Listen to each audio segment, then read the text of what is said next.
And I think that's something that would be paramount. I mean, even in a feature film, you can't stop and suddenly say, we have an idea, a new idea, because you just can't stop a moving body of 44 people as a crew. But in animation, you can't do that, because nobody's looking. Because the producers are safely away, Channel 4 is not looking, and they don't know.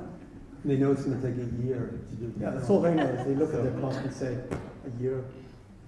But animation is, of course, a very labour-intensive process, and have you found yourself on a number of occasions setting out down a path that might have taken a week, a month, and then finding it's not working, coming back from that, redirecting?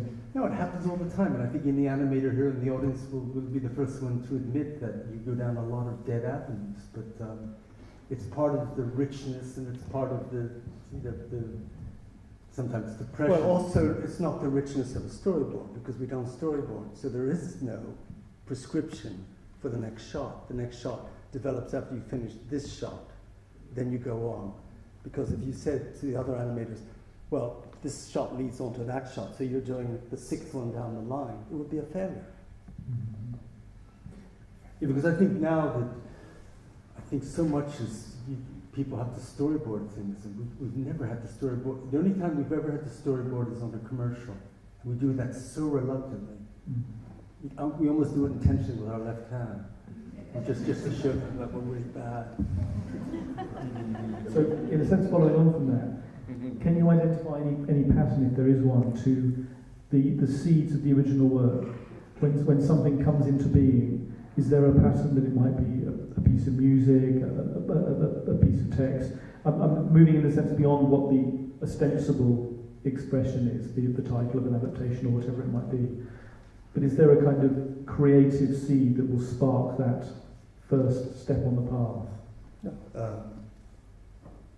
Stockhausen, in absentia, was a piece of music that was commissioned by the BBC, and so in essence, we, in order to appease the BBC who commissioned it, along with the other 3 filmmakers and 3 composers, that it was meant to be the opposite of what Hollywood do. The music was first, the film would come after the music. So it was an inverted situation, which played perfectly into our hand, because that's the only way we work.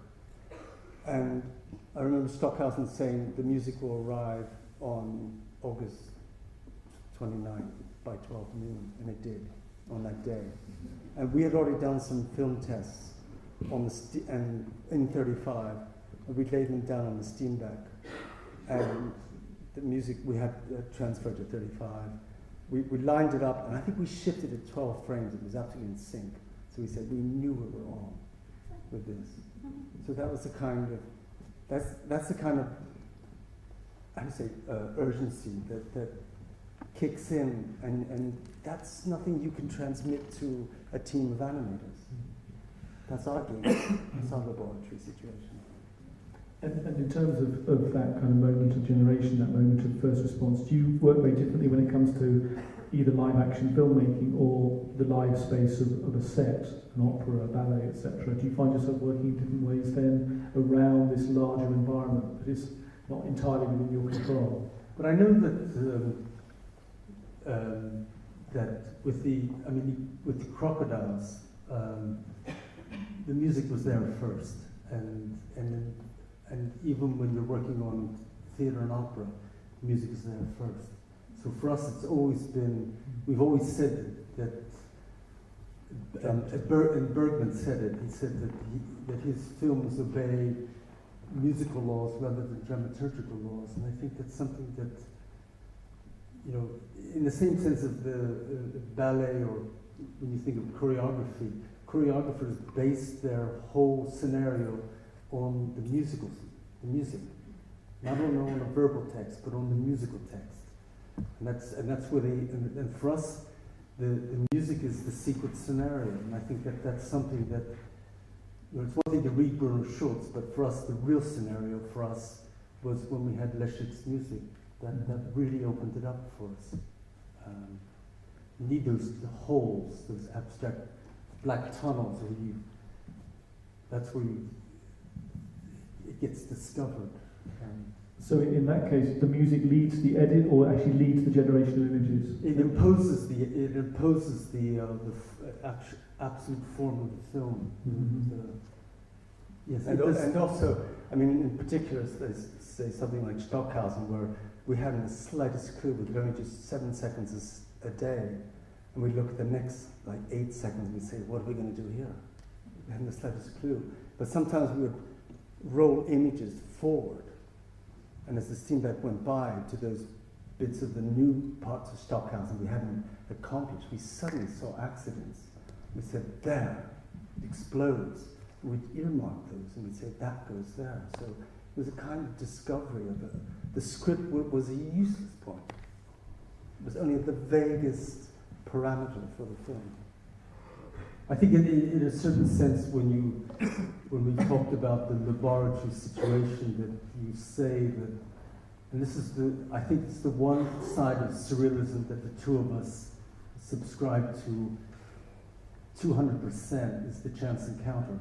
Because I think it's there that there's a great privilege, that there's no way you could have ordained, or that history or going to art school will teach you that. You can't. Or the most perfect script. Yeah. You have to leave an open. Yeah. Thank you. Let's see if there are any questions, or straight away. We haven't got a mic, so I might repeat the question if you don't mind. Okay. In relation to the music, there's often a very blurred line between sound effects and music. And I was wondering if you could talk about collaboration with Larry Sider, and whether the sound was all there first as well, or whether that montage came afterwards, and whether was Larry part of your laboratory? I'll just repeat the question. So the question about the sort of the threshold between sound effects, the soundscape and music, and with particular reference to Larry Sider. You're talking about Institute Benjamenta, would be the question. Crocodiles especially. Crocodiles as well, yeah? Something else. I mean, in this case, sound always comes afterwards, because there's a musical momentum, and then there's always those gaps where you say, here we just say that sound will be developed either separately or, hand in glove inside the music. Yeah, but there's a real practicality. You can't have Larry on board for a year, so he has to come on in a very, very tight slot, which is a 6-week slot after the two of us have edited the film, have laid the music. We know where everything goes musically. Then there's these giant gaps where we say, we need sound here, here, here, here, and here. And maybe there. And then Larry comes on board, and we tell him that, we have hunches about this, that. And of course, he has his own great contributions, and that's a gift. So Larry was great in that sense. But it is a very isolated moment because you don't have that privilege to work with somebody. Now, for instance, because we don't work in 35 anymore, nobody can afford to work in 35. We sort of work with, Final Cut Pro, and we work with the sound pretty much as we go along with the music. So we're sort of adding and bringing in things and getting a feel for it right away, knowing that if this sound is there, it kicks, and then that makes you respond in a different way. But when you were shooting 35mm film, everything was in post. You'd already shot the material. You had to wait for that 6-week slot when Larry could come on board, and then you worked very intensely over that period. But it's now it doesn't. I mean, in our case, because we can do it in the studio. What we feel the best way we work is that music, sound are all contributing as you're animating. You're thinking of everything all at once, and it builds all the way to the end. Thank you. Any more comments or questions at all? Yeah, one there, and then we'll go to the back. Yeah. CineCity, we've just gone from, I